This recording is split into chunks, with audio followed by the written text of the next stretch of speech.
All right, folks, we are going to go ahead and get started. Welcome to week 6. Can you believe it? We have made it 6 weeks. This is our last and final boot camp webinar. I hope that you guys are just as excited as we are. It's been a long journey, and we are just really thankful to have you guys on board and have you guys so eager every single week in participating in these boot camps. So let's go through and move to the agenda. Again, it is short and sweet agenda. At first, we are going to give the overview of the technology and course objectives. As always, you guys probably know it like the back of your hand right now. We are going to introduce our panelists and our special moderator for today.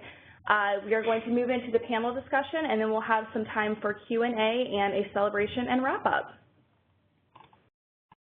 Again, with the screenshot that hopefully you guys will never have to see again, the very awkward screenshot of myself and Deanna. Just to give a quick reminder for those of you that might have questions or comments throughout this webinar, I do want to make a quick plug. You guys are still on mute upon entry just to avoid that background noise, but that does not mean that we do not want to hear from you. Of course, we want to hear from you. If you have any comments or questions, just go ahead and raise your little virtual hand or type it in the chat box, and either myself, Deanna, Jesse, Jacqueline, any of us in the room here will go ahead and raise that to our panelists. So before we get started and move into those introductions, as always, we're going to go over the objectives of the course that you just completed or will be completing this week. And this week was all about partnerships, which is obviously very near and dear to my heart since I do manage our national partnership strategy. So a couple of these objectives, again, just talking about providing services, brokering services using those partnerships, you know, the roles and responsibilities of the site coordinator versus the program director, versus the executive director, identifying best practices, and any questions that you can use, just really with communicating with those partners, how to make sure that you're staying on track, how to make sure that you are giving the partner exactly what you want out of the partnership and vice versa. And then, again, just making sure that we are giving you guys the resources that you need to have those successful partnerships on site. So, learning leaders, I am sure that these panelists will look very, very familiar to you. They have been our learning leaders and our fearless leaders throughout this entire journey. So I am going to turn it over to you all. If you just want to, you know, give a quick introduction, name, affiliate, that type of thing. And Jessica, we're going to start with you. Great. Thanks, Ashley, and congratulations, everybody, for making it to your last week. It's been a great ride. My name is Jessica Baker. I'm Director of Operations for Northampton and Berks County for Communities and Schools of the Lehigh Valley, which is an affiliate in eastern Pennsylvania. I've been with Communities and Schools for 8 years, and I'm happy to be here today. Perfect. Thank you, Jessica. Alex?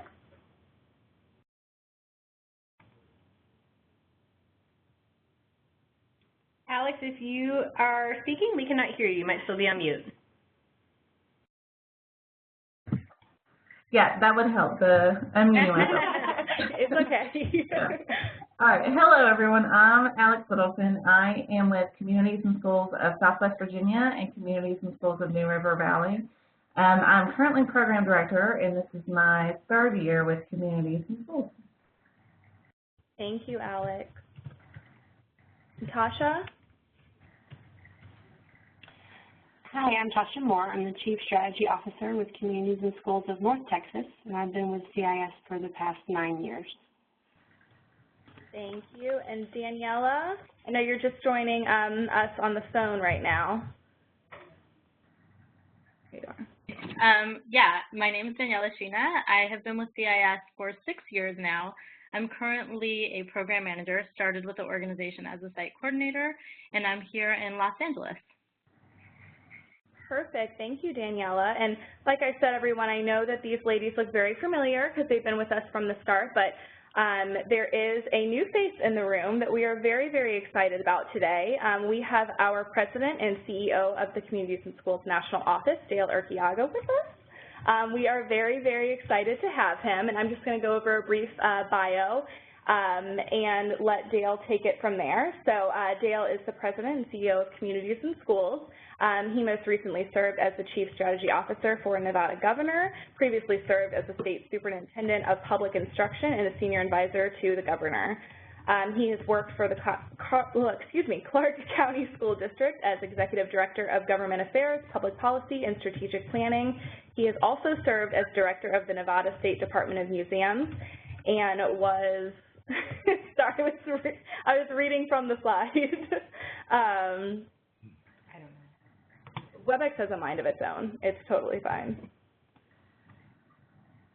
Okay, we're going to skim ahead. His private sector experience includes managing a successful consulting practice and working as Vice President and Managing Director with an advertising firm in both Nevada and Arizona. So Dale, I'm going to go ahead and hand it over to you if you want to tell us a little bit more about yourself. And I know that saying that you have been traveling within your first couple of months here with Communities and Schools is the understatement of the century. So if you want to talk to us a little bit about what you've learned, you know, the folks that you've seen, best practice, anything that you have to talk to us about today. Great. Thanks very much, and good afternoon and good morning, depending what part of the country that you're in. It's really nice to be here. First, I want to say that they told me before we started that about half of the folks participating in this cohort are either done or close to done, so it's just like with our students. We're going to encourage the rest of you to finish out your coursework. It's your last week, but we're really thrilled with the success ratio here in this cohort. It's going to set a new record, I think, and you guys are doing exactly the kind of work that we believe helps kids ultimately in our schools, and so we really appreciate. I know you're taking time out of your day. We were speculating that some of you were probably rushing to finish up with students before you joined this call. So thanks for participating, and kudos on getting as far as you have in this program. And don't give up. We're not done yet. As Ashley said, I have been doing a little bit of travel. I think I have now visited 13 states since I took this job as president of CIS on November 1st. I have 4 states to go before the town hall meeting in Los Angeles. So this weekend I'll be in Florida, and then soon to follow, I think, are Delaware, Ohio, and California. So it's nice to see a couple of familiar faces. I have seen Tasha and Jessica in my travels around, so it's nice to see them again. I will say that in the 5 months that I've been on this job, my respect for Communities and Schools, which was already very high, has only grown by leaps and bounds. And I really want to emphasize that that is because of what I've seen in schools. You know, you as site coordinators, or if your affiliate uses a slightly different title, the folks who are on the ground in schools are what the whole organization is about. I have really learned and have now come to think about the primacy of the site coordinator-student relationship. All of the rest of us only exist to support you. And so the fact that you're taking time out to improve your own skills is really impressive, but I can also tell you that I've already seen really good work. I've probably, in 13 states, I've probably visited a little over 24 schools, including one in my own neighborhood here in the District of Columbia. So it's been fun to see how different you all are, but there are also lots of common themes. You know, you come to work each day and you see your kids, and if you talk to the other site coordinators in your affiliate, you probably understand some themes. But I'll tell you the themes that I've seen across the network. First of all, the most amazing thing for me to watch is the chemistry between site coordinators and your students. We did a photo shoot here in DC recently for our new ad campaign that'll be unveiled in May. And even the ad agency, who, let's face it, they take pictures of people for a living, they were impressed with the chemistry that they saw in 5 sets of a site coordinator-student relationship. And I see that when I visit schools. It's really amazing. Students tell me that you are all like another mother or another father or a big brother or a big sister. The very first student I interacted with here in DC, I asked, well, if you didn't have your site coordinator, would you just go to the guidance counselor? The young man who's a senior in high school laughed at me and said, I would never talk to a guidance counselor about the things I talk to my site coordinator about. So I really have been impressed, just as a theme that runs deep in the organization, in the relationship that you manage, and that really is at the root of what we do. I've been saddened, however, at the level of casework that I see around trauma and mental and behavioral health. The challenges that kids present with and that you sort of manage through each and every day, frankly, was a shock to me. I say all the time I've heard the word trauma more in 5 months than I heard in 2 years as a state education chief. It really breaks my heart, but I also marvel at the abilities you have to help kids with mental and behavioral health issues by often dealing with the situation yourself, or as we're talking about today, brokering a partner relationship in your community or with a national partner to help kids and their families access services. So that has been hard to watch, and yet I always leave with hope in my heart because I see the work that you do to address trauma that's so present in the young people that we serve. And of course, I've seen everything that you do from addressing basic needs through lots of work around college and career readiness. The tone varies from affiliate to affiliate, which things you emphasize the most, but it's been really impressive. I've seen some wonderful mentoring programs, and I've seen some programs where law enforcement and juvenile justice folks are engaged in the school that you are brokering those relationships. And so I think it's become a game now whenever Dale visits the schools to see if we can make him cry. I probably have cried 9 out of 10 schools that I've visited. I think Jessica and Tasha have both personally witnessed that, so they can tell you that that's a real thing. I'm the kind of guy that cries at bank commercials. I'm a single dad. I raised 2 kids. They turned out okay in spite of me. And I grew up in a rural part of Nevada, and so I'm really interested to hear Alex talk about rural brokering of partners as well. I grew up in a town that didn't have a food bank, didn't have a social service agency that I can think of, maybe a single county office, and then faith-based initiatives. So from my own upbringing and from what I've seen in this job, I'm just really excited for this conversation. You drive the impact in our schools, and we're all very proud of our impact and we're proud of our data. But one of the ways that you do that is not just the relationship with kids, it's the relationship with your partners and the people who you broker and the agencies who you broker services into the schools to help kids and their families. It's been really one of the most impressive pieces for me to understand how the national office vets certain partners, how your program officers and field staff vet other partners, and then how often you yourself go find your own partners. I've seen site coordinators who built their own network, if you're in an affiliate that does not have the benefit of a program staff. Many of you build your own cadre of partners, and that really is part of the secret sauce of the CIS model, is being able to bring the community into the school. It's where our name comes from. It's not just that we place ourselves in a school. That's really what the partnership program and strategy is about, is bringing communities as agencies or as volunteers, as individuals, right into the school to engage with our kids and provide them with things that mom and dad or their guardians simply couldn't provide in their home environment. So it's been great for the last 5 months to see all that in living color. I look forward to continuing to travel the country. They tell me I will hit about 32,000 miles by the time we get to LA, and so I'm going to keep going. We're going to keep counting. And I hope to visit all of your states and affiliates at some point during what I hope will be a very long tenure here. So if we're okay, we're going to start our panel. Absolutely. Okay, panelists, so get ready, because now you get to do the talking and I just get to ask the questions. This is fun for me. I'm usually the guy who's in the Stump Dale Jeopardy seat, so now it's y'all. I talked about the importance of partnering and how brokering service is a major component of delivering our model. But that only works if you can find solid partners to deliver services. And we are, as an agency, we are very picky about who we choose as partners. We really drive evidence-based partnerships, folks who are as good as we are at the data and the outcomes.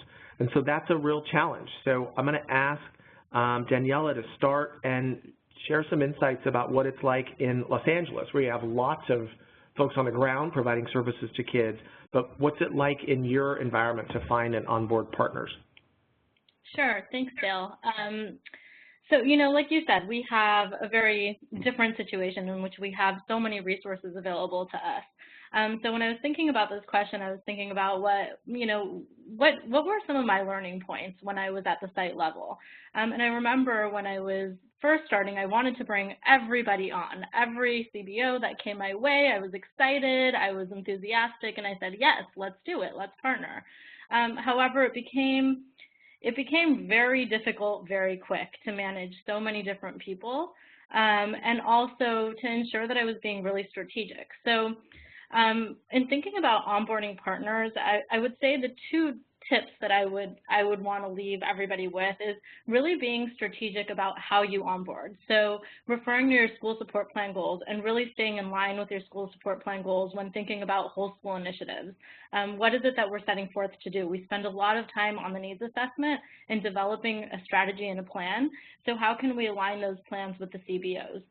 So in thinking about whole school is just really aligning with the school support plan goals. And then when thinking about caseload specific, I would say also to look at data and look at trends. What kind of trends are we seeing in our data that we could potentially hone in on? So if there's a lot of poverty in the community, or if a large group of our students are having difficulty with behavior, who is it that we can target in the community to come in and potentially build an even stronger partnership, potentially create an MOU so that they can come and work on our campus.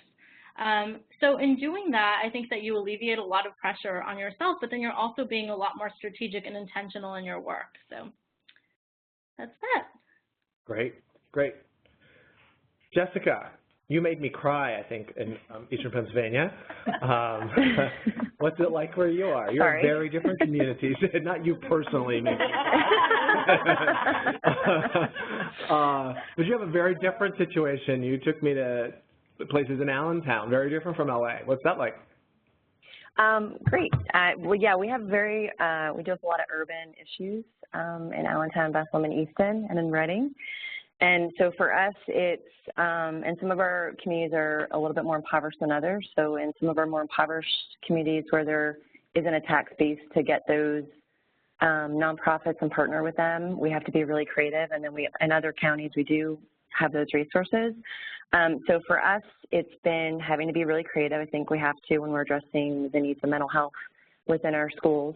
It's, again, like Danielle said, it's looking at the data and the trends, having our eyes and our ears open with administrators, stakeholders, district stakeholders, and students, and then looking at those core needs, whether it's dating violence, family violence, trauma, you know, kids that have parents that are incarcerated, mentoring, whatever those needs are, and then figuring out what the resources are in our county.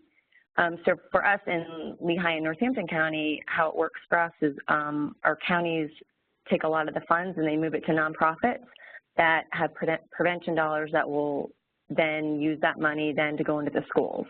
So it's finding out who those key partners are and then building those relationships and then trying to determine what's mutually beneficial for the provider and for the students in the school, and then making it attractive for providers to come in, because a lot of times providers can't access the students. That's the biggest, I think, barrier for them is they have to provide data to continue the funding, but then, you know, they need the accessibility. So we're able, it's a selling point for us. We'll get you the space, we'll cut through whatever barriers are within the school to get you the appropriate kids for your service.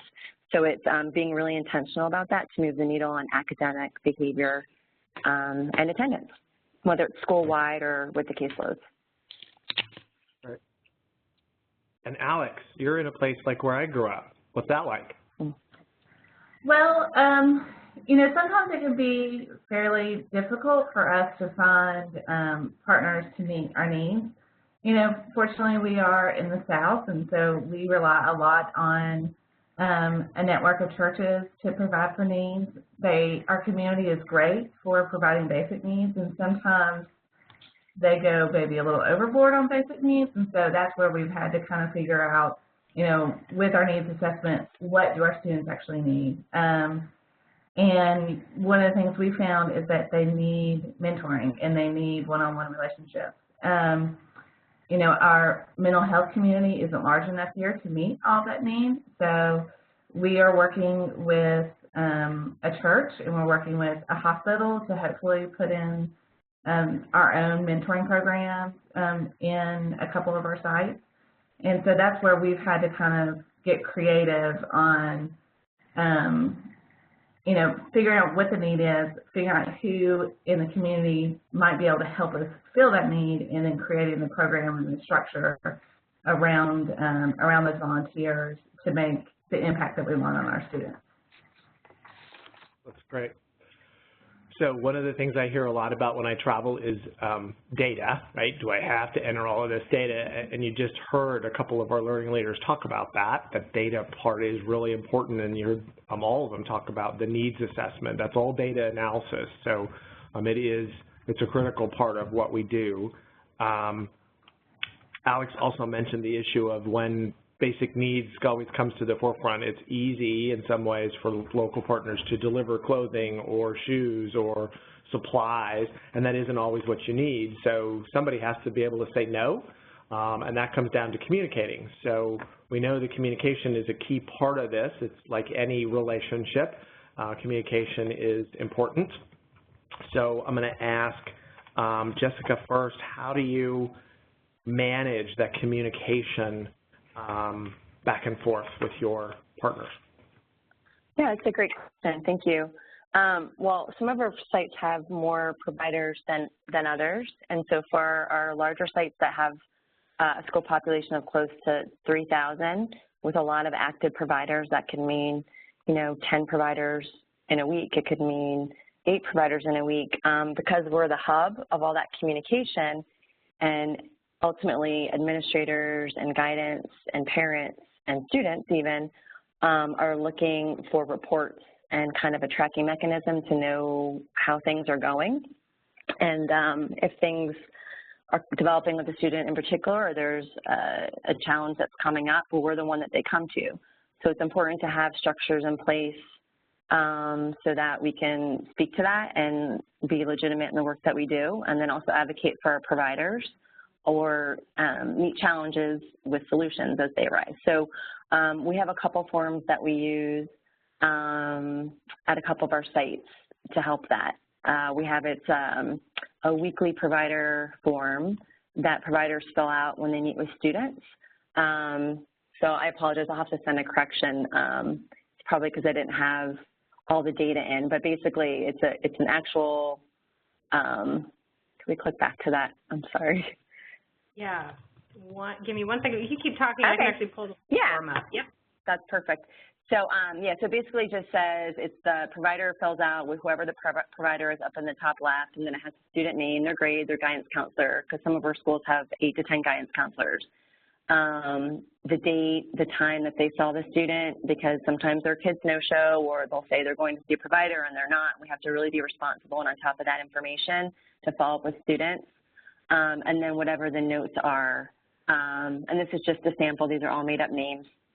So this is an example of what a provider would fill out after they meet with their students for the week, and then we would take that information and then we would send that to our guidance counselors that are responsible for those kids, as well as admin, because our admin and our guidance counselors have weekly, they call them child study meetings, and they need to be able to track what's going on with students, whether it's in IEPs or 504s, which are all legal documents. So it's a great way of addressing needs quickly with kids. It's a great way of building positive relationships for providers if they're doing, you know, the work and it's a mutually beneficial relationship. It's a great way of serving more kids and, you know, making a case for serving more kids and needs. It's a great way for a lot of things. So I just encourage site coordinators, if they're drawn to using something like this, to use that as a tool. Great. Thanks for sharing a form. That's awesome. Sure.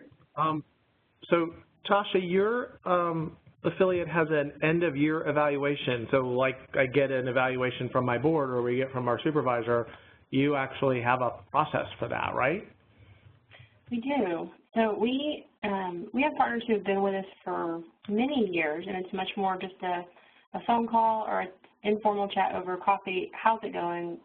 What's worked well this year? What do we need to adjust and change next year on our MOU? But for our partners who are relatively new with us, 1 to 3 to 4 years, we we give them a call. We ask if we can come and sit down and talk through our MOU again. Let's look at it and say, we agreed to do objective 1. Did it work out well? Did it get us both the goals that we were looking for? And if it didn't, how do we adjust?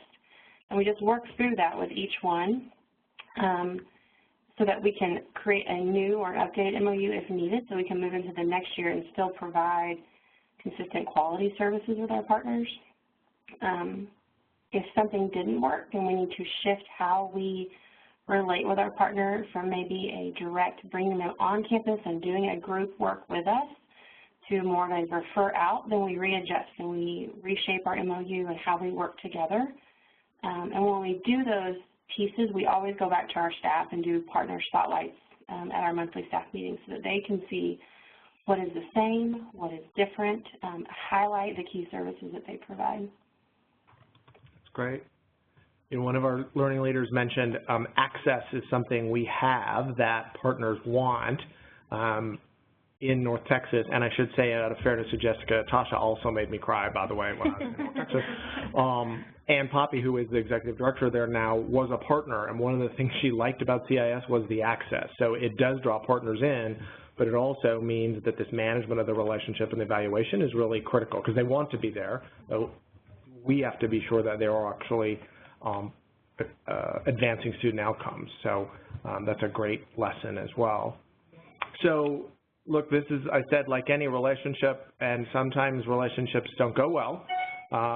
And in lieu of the "it's not you, it's me" speech or the Post-it breakup note left on the computer when you leave, sometimes we have to tackle these tough situations.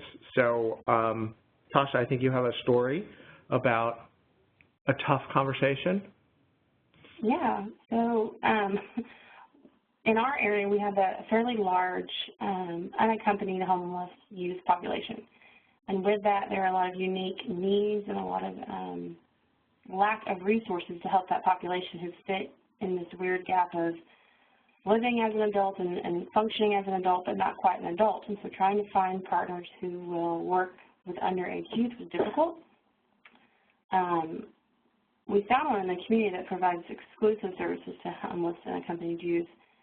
And we worked through our process, you know, what's mutually beneficial for us, what's needed for the student, how we work together. And we spent the first year and a half kind of walking through our process and checking back in with each other. And as we did that, we began to start hearing from our site coordinators that the partner was not following our kind of our rules and our boundaries for when they are on campus working with kids. You know, for our rules, you know, we don't have partners work with kids outside of school hours, and so one of the things that came up was that this particular partner was going and picking kids up from their jobs after hours and taking them to the next place or running errands with them or passing out their cell phone numbers. And for us, that just was not what we allow our partners to do. So we had to come back to the table and say, okay, this isn't what we do. And we readdressed our rules and how that worked and tried it again and re-monitor it for another couple months. We're not hearing great feedback as far as those rules being followed from our site coordinators. And so we had to sit down and have a pretty heartfelt conversation with this partner and just say, this can't happen. And through that conversation, what we decided to do was that we need our students to have a resource for shelter and care and a safe place to go when school is out. And this particular partner has that.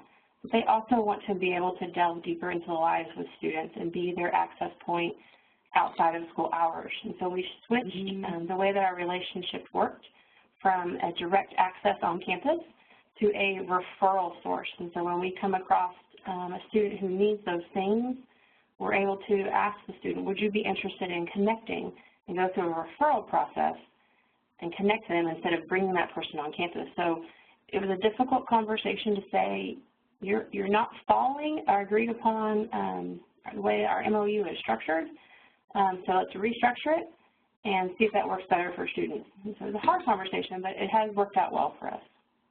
Great. That's a great story, but I bet not an easy conversation. No. So let me just pause and ask the other learning leaders if you have similar or like stories about when a partnership did not go well, and what does that conversation look like? Anybody want to chime in?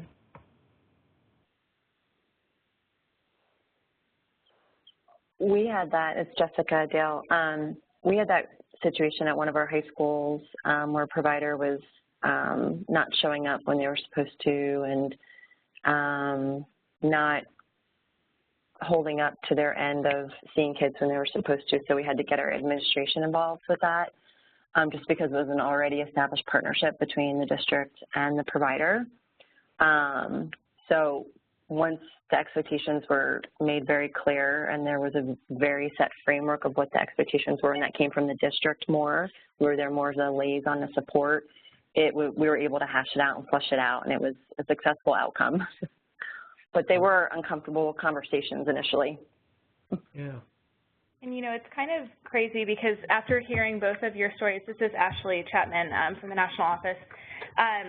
So I manage the national partners, and, you know, we set the MOUs and things like that, and it just reminded me of a story where we had a really, really great partner, and we got all the way to the MOU, and we're signing things, and, you know, everyone's really excited, and they wanted way more student data than we were comfortable giving them. The pilot sites were comfortable giving them, so we just said thanks but no thanks. And it was a tough conversation, but they actually came back and said, you know what, if this is what it takes, we want to partner with you in this huge way, that let's hash it out. And we went to, it was above me, but we went to someone who had specialized just making sure that that contract was really sealed. We had everything that we wanted in it, they had everything that they wanted, and we came to a mutual agreement. But I mean, we had a couple of really tough conversations and got to the point where we were almost going to let them go until we, you know, came to that mutual understanding. So yeah. It's on all levels. Any other stories from our leaders?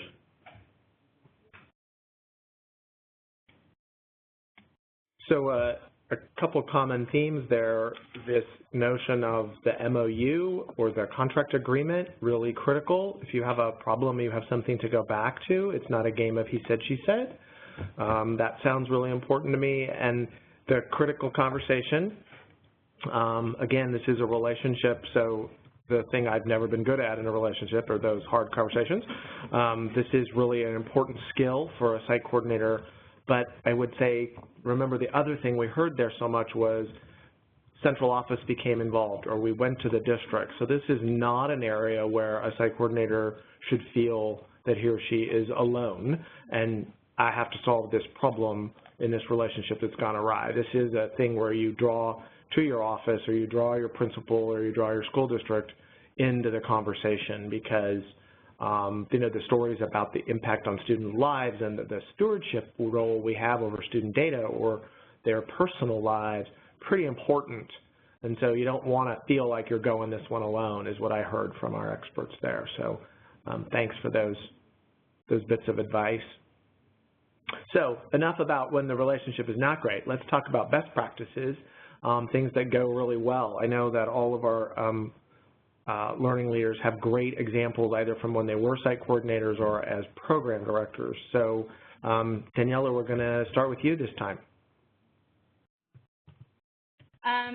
So a few things. One is always having one point of contact or one primary point of contact in order to avoid having too many cooks in the kitchen, so to speak, and making sure that, communication is solid, communication is well understood. You don't have so many other players, interpreting different things.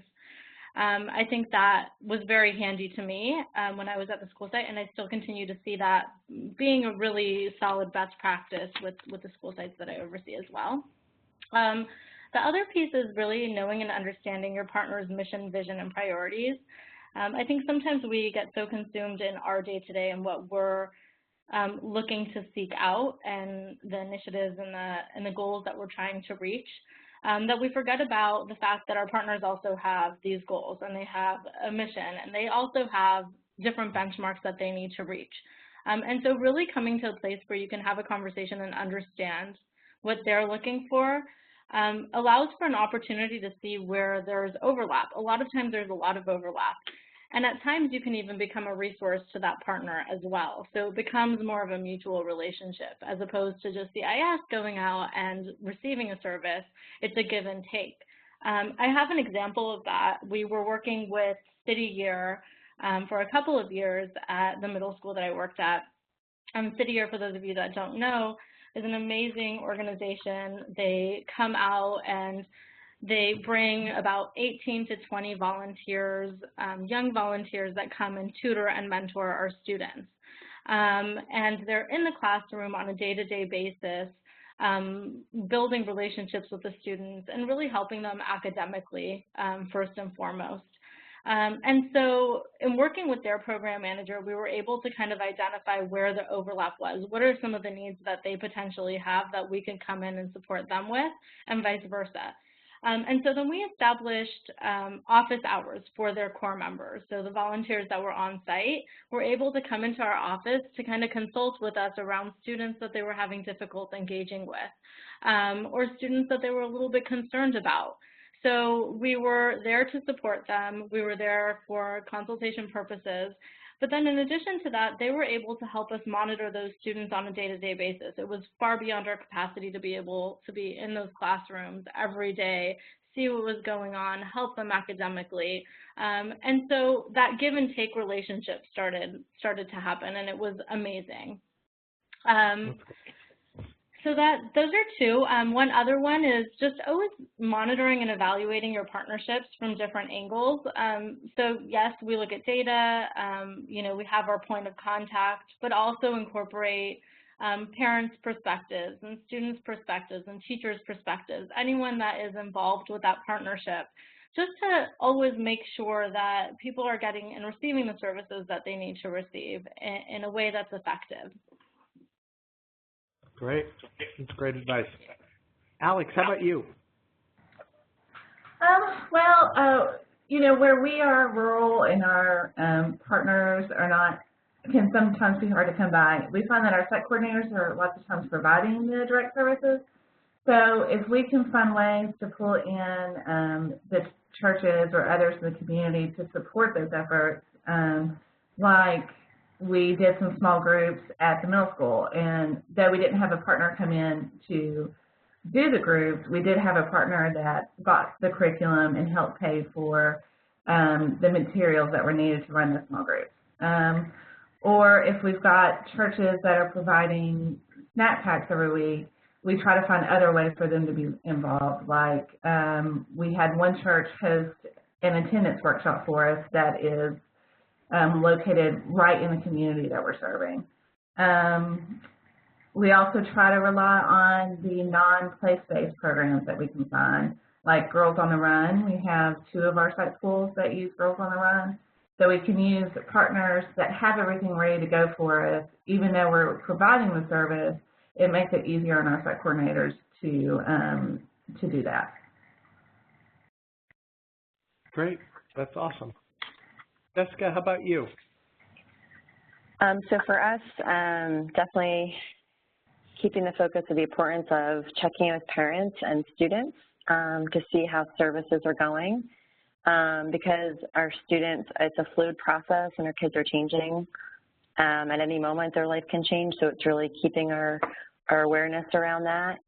So whether it's checking in with students verbally, just doing an informal check-in, or doing a survey or pre and post tasks with them to see if they need a higher level of service, or they connecting with their provider, and just kind of troubleshooting and working through that to make sure that we're being responsible and that we're taking care of our kids.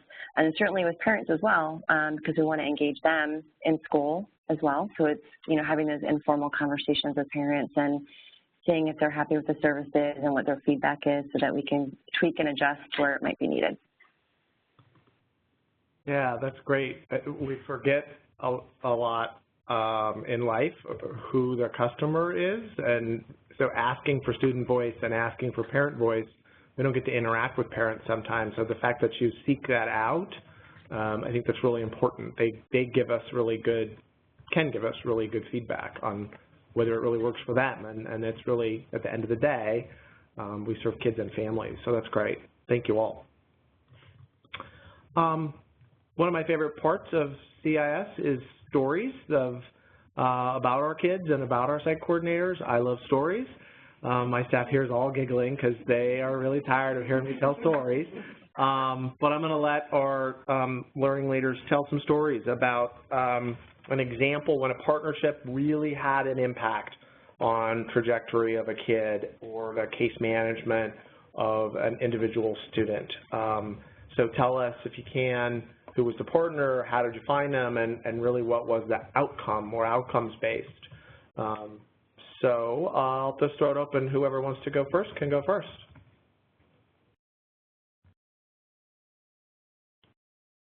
Or I'll call on someone.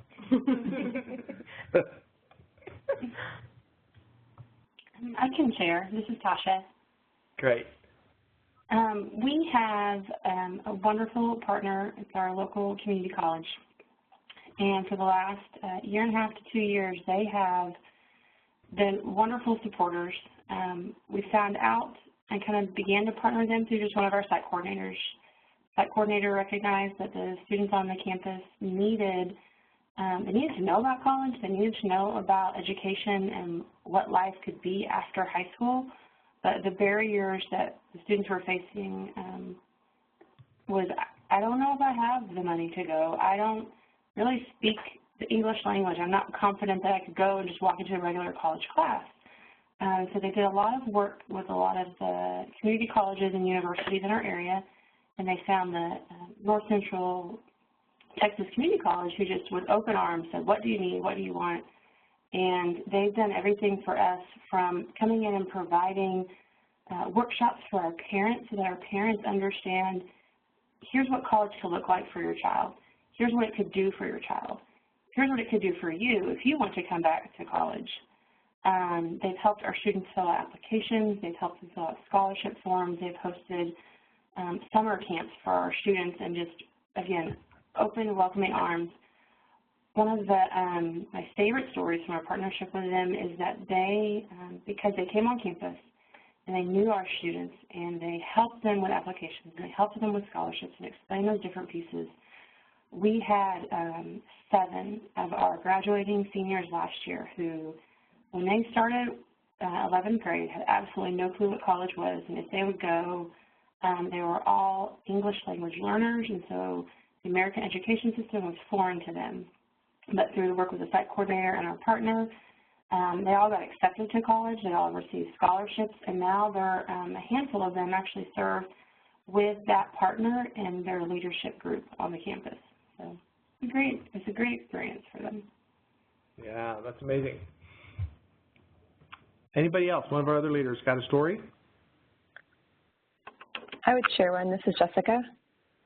Great. We had at our high school in Easton, we had a lot of issues with students that had mental health and trauma and barriers for accessing those services. So in particular, there were a lot of trends of students that were survivors of sexual assault and survivors of homicide. So we had a partnership, but it wasn't a very deep partnership, with a local agency that would sometimes come in and do groups. And we explored seeing if we could get that person, that individual's caseload built up enough where she could have a day at the school seeing kids, if we could identify those kids that were in need of the one-on-one, more trauma-focused counseling. So we were able to deepen that partnership and bring in that resource for her and for those students. And there's one in particular student that I'm thinking of whose family was a survivor of homicide, and it was unsolved homicide. And with it came a lot of issues. There was homelessness, and the family was could never access services because they were never in the same place. So bringing those services and making them accessible to school for that student improved his academics and his attendance, because he was finally able to get to the heart of why, these other issues were happening and these other challenges were happening. So we were really, really pleased with that and saw some great results. That's great. Got another story? I'm sure I can talk about one. Had a student Similar to Jessica's, she was dealing with a lot of mental health issues. Parents were in and out of jail. She was left with, her and her siblings were left with their grandmother who was alcoholic when both parents were in jail. And so just tons of issues at home, and no support and not a lot of supervision. And so all those issues were coming out of school. And so we realized pretty quickly that this student was in need of therapeutic day treatment. But the problem was that she did not have Medicaid. So working with a partner called Project Connect, we were able to get her Medicaid. But the next step was she had to get assessed by the mental health agency, but the family had no transportation. So I was able to work with the school system and use a school cart to transport her and the family to the mental health agency to get assessed. And through a few other steps, she was finally able to get on day treatment. And through that partnership with the mental health agency, we were able to get her in fairly quickly. And once she was on day treatment, I won't lie, things weren't perfect from then on, but she did do better. You know, behavior incidences went down. She was coming to school more. You know, and I really believe that it just was that extra needed support that the student needed at the time to make it to school and make it through the school day. Great. Daniela, you got a story? Thank you. So we had a student and still have a student. He came onto our caseload in the 6th grade. He's now in 9th grade. And he came on with just a lot of different issues. He seemed very depressed. His brother was in and out of jail and a gang. His father was absent.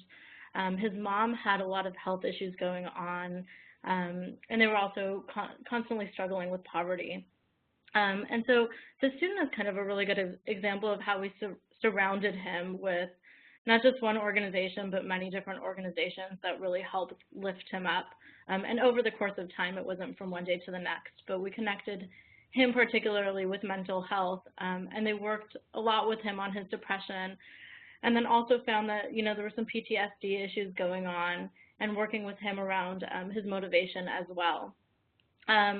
We plugged him into a program called Spark that we actually brought onto campus that created apprenticeships with students. So they would work alongside a teacher, and once a week they would go out into the community and get to work with professionals and learn about their careers, but then work on a project throughout the year with them. And so that really helped with his motivation and just having a mentor outside of the school and looking at what else exists outside of his world. We worked with Mom a lot as well. We provided her with a food bank that she could work with, and really helped her navigate the medical system as well, because she was dealing with a whole lot of medical issues that were really impacting her. So this student, he's still on our caseload, and he struggles here and there. He's at one of our feeder schools, so well connected to communities and schools and working with the site coordinator there. But when I think of him, I think about our model and just how we kind of wrap students around with support, with the support that they need. Oh, that's great. All great examples. So as we wrap up here, I just want to say to the site coordinators how lucky you are to have had these learning leaders. I passed a note to Ashley while y'all were talking, just saying these guys are great. I mean, these are the stories, these are the best practices and examples, and really the honesty about how hard it is. So I really thank our 4 leaders for participating with this. I know you all have things to do as well, so thank you for sharing back with the network. And to our site coordinators, really, I think, a special opportunity to hear from them. I'm going to wrap up real quickly, just tell you a little bit about where the organization is and where we're going to go. You're the most important relationship, and so the things that we're doing here are all designed to reinforce your relationship with kids. In the news a lot today is the budget cuts and the proposals of the Trump administration here in Washington, D.C. So a couple of those proposed budget measures that would dramatically impact the Department of Education and our network. For example, 21st Century Learning Centers is on the chopping block to be eliminated. an after-school program if you don't have one in your affiliate, as is AmeriCorps, the Corporation for Public Service, Community Service. So we're pushing back very hard. So far, I think 6,000 letters to members of Congress have been generated by the CIS family. I'm very proud of that. As somebody who spent a lot of time in politics, that makes a difference. You can make the phone ring or the letter go in or the email go into your congressman or senator's office. That helps make these decisions. So I'm not going to rest easy until the continuing resolution and the final budget are adopted, but I do know that we're going to continue to advocate for the network in the budget category as this year goes. So as you hear that and as we send you emails asking you to email your member of Congress, please do it. And on the good side, this is a year of strategic planning for CIS. We are beginning to engage with the affiliates. There'll be a letter going out this week. There'll be a survey coming out probably within the next 2 weeks. We'll do a webinar. So we're beginning to engage with leadership and boards. The national board is being interviewed and is participating in surveys. We're trying to build the ground underneath this new strategic plan. And it will not surprise you, the plan is focused on really issues of organizational sustainability. How do we keep the doors open and the lights on? That's all about money and efficiency and governance. There's a whole lot of that planning. We were, of course, really interested in growth. We all believe there's a moral imperative to serve more kids and that there is an economic imperative in some instances. As we grow, we generate revenue for the local affiliates. But we're also always focused on growing only with quality, adherence to the model, fidelity, all that data. We ask you for trainings like this. That all ensures that our growth as we serve more students delivers outcome for kids. I once had an administrator in the Las Vegas school district tell me, you know, Dale, there are folks who think they can love children across the finish line. She did not mean that she did not love children, but she meant that it's hard work. And that's what we see in our plans for growth and in our model, and you see it in this partnership conversation. It's really hard work to grow. It's really hard work to get students across the finish line, which leads me to the last area that we're really going to emphasize in the strategic plan, and that's really you. We call it deepening our case management, but it's really about site coordinators. How many are there in a school? Which schools are we in? Are we in feeder patterns? Are we in transition years? And then what does the case management look like? How do we help you adhere to a three-tiered model so that kids who are very high need or present with barriers receive individualized attention? And then how do you have partners to help you with whole school interventions or in small groups as well? So we're calling it sustain, deepen, and grow as we talk about sustainability and deeper case management and service to kids and growth with quality. So you're going to hear us talk about that a lot this year. But as I said, circling all of that circles around your relationship with students, and as we saw today, your ability to maintain that relationship is due in large part to your ability to broker these partnerships. So I appreciate your time, and I appreciate our leaders sharing their expertise, and I'm going to turn it back to Jessie to wrap us up. Great. Thanks so much, Dale. So as you can see on the slide, this is our congratulatory very last session with you all. We just want to do a couple of wrap-up items. But before we do that, I just want to say thank you very much to Dale and for your leadership, as well as being vulnerable and open with the folks who are really on the ground doing what I call the real work. And we are so thankful for your time today and leading this panel and really for getting it, because I think that's important. Not for getting it, for getting it. I also want to make a huge effort to say thank you to our 4 learning leaders. This was really a pilot project for us to walk you all, site coordinators, through the process of what it's like to walk the walk, not just talk the talk. So I want to say thank you to Daniela, Alex, Tasha, and Jessica for all of the efforts behind the scenes that have gone into prepping for each of these sessions, for the content you've really provided to enhance these webinars, as well as for the learning tracks. And so thank you to the 4 of you, truly emerging leaders in our network, and thank you for your time and investment. As I'm sure all of the attendees know, that we all have full-time jobs, and you all especially so. So thank you for all of your knowledge and sharing your best practices, and also for being open and vulnerable with your lessons learned. So finally, we want to just say congratulations, and Dale mentioned this from the opening, but 30 of you, congratulations, have already finished all of your learning pathways. This is the very last thing. As a part of your boot camp, 35 of you have progressed very far into the learning pathways. You'll be getting a follow-up email from us on Monday morning, just reaching out to you, asking if there's anything we can do to help you sort of reach that finish line. But in the meantime, we just want to say congratulations to you, particularly for the extra time invested in your own professional development. So we really, truly hope that from the national office perspective that we are always constantly putting out opportunities for you to engage with one another, to learn and deepen your own best practices around integrated student supports, and really helping you to learn to put the work into practice. So we are hard at work here at the national office trying to provide you as many opportunities as possible to do that, and we just are so thankful when you take advantage of those opportunities and when you provide us information and feedback on those opportunities. So don't let it end here. There are additional boot camp resources on the National Resource Center, but there are also a plethora of other tools and resources you can find there. In addition to our Yammer group, where I know the learning leaders have posted quite a few materials thus far. We'll continue to post additional related to this boot camp specifically, but also branch out, join some of the site coordinators or program director learning groups on Yammer. If you have questions or you have best practices, it's a great space to share with one another.